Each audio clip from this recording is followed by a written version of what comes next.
नमस्कार। भारत सिटीज़ में आपका स्वागत है। मैं हूं पूजा वर्मा।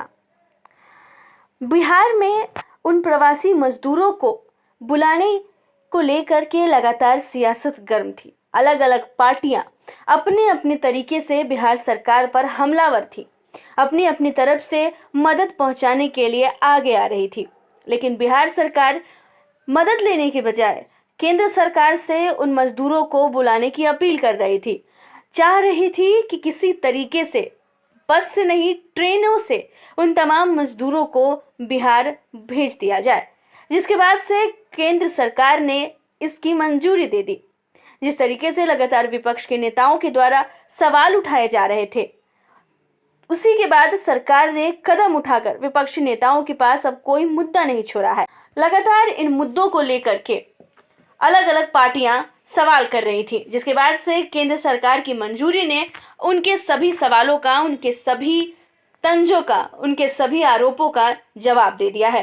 केंद्र सरकार द्वारा चलाए जा रहे स्पेशल ट्रेन दोपहर पटना के दानापुर रेलवे स्टेशन पर लगभग 1100 मजदूरों के साथ श्रमिक स्पेशल ट्रेन पहुंच गई।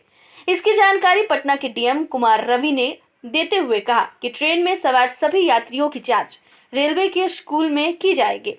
जांच के बाद उन्हें राज्य के जिले में उनके घर भेजा जाएगा। आपको बता दें कि दिल्ली परिवहन निगम की 40 बसें आज सुबह लगभग 10 बजे 800 विद्यार्थियों को लेने के लिए राजस्थान के कोचिंग हब कहे जाने वाले कोटा पहुंची। आपको ये भी जानकारी दे दें कि परिवहन की तरफ से यह तय किया गया है कि उन बसों में 20 से अधिक छात्रों को बैठने की अनुमति नहीं है। दिल्ली के लिए चलने वाली पहले और यहां पहुंचने के समय उनकी स्क्रीनिंग की जाएगी। इसकी जानकारी दिल्ली के परिवहन मंत्री कैलाश गहलोत ने दी है।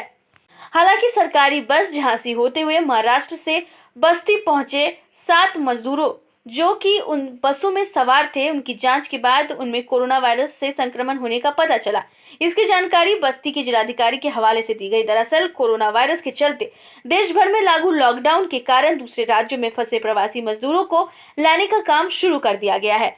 इसके लिए केंद्र सरकार द्वारा श्रमिक स्पेशल ट्रेनों के अलावा मजदूरों को उनके राज्य तक पहुंचाने के लिए सरकारी परिवहन की बसें भी चलाई जा रही हैं। इसके साथ ही ये भी बता दें कि केरला से लगभग 1200 प्रवासी मजदूरों को लेकर एक ट्रेन शनिवार को तिरुवनंतपुरम से हटिया पहुंची।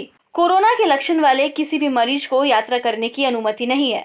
अब तक राज्य से मजदूरों को लेकर रवाना होने वाली यह दूसरी ट्रेन होगी। इससे पहले कोची से लगभग 1100 मजदूर शुक्रवार रात ओडिशा के भुवनेश्वर के लिए रवाना हुए।